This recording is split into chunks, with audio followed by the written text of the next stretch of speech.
Sur Donge, il y a la raffinerie Total qui est site Seveso. Il y a également Antargaz et des dépôts de carburant de la société française Donge-Metz qui sont également site Seveso. Puis lorsqu'on remonte en direction de Saint-Nazaire,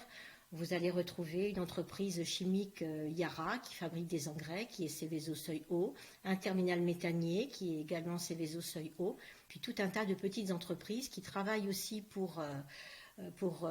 ces grosses entreprises et qui sont source de pollution importante. Alors sur notre secteur, comme il y a énormément de pollution, nous sommes mobilisés, notre association, mais d'autres associations également, pour essayer de faire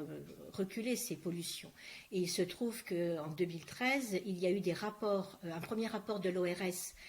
suivi par d'autres rapports de l'ARS en 2017, qui ont montré une surmortalité importante sur notre secteur. Tout le territoire de la Carène, donc la communauté de communes à laquelle dont j'appartiens,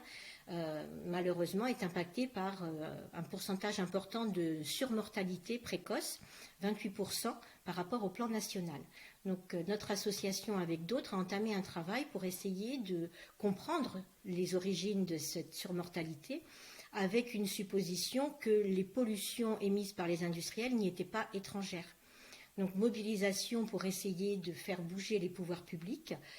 qui, dans un premier temps, ont répondu que la surmortalité était essentiellement due à trop de consommation d'alcool et de tabac.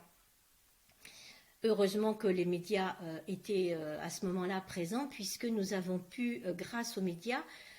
faire part de notre mobilisation, expliquer nos interrogations et on sait pertinemment qu'à partir du moment où des choses s'étalent dans la presse,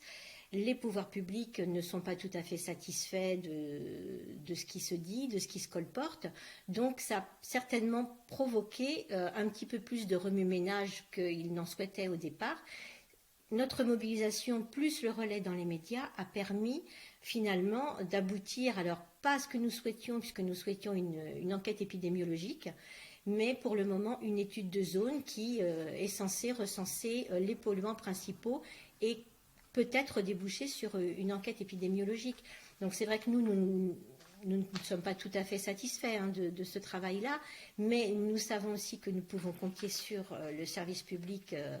d'information pour nous relayer quand nous avons justement des questions à reposer, des insatisfactions ou des incohérences que l'on pourrait déceler et qui vont permettre de continuer à œuvrer dans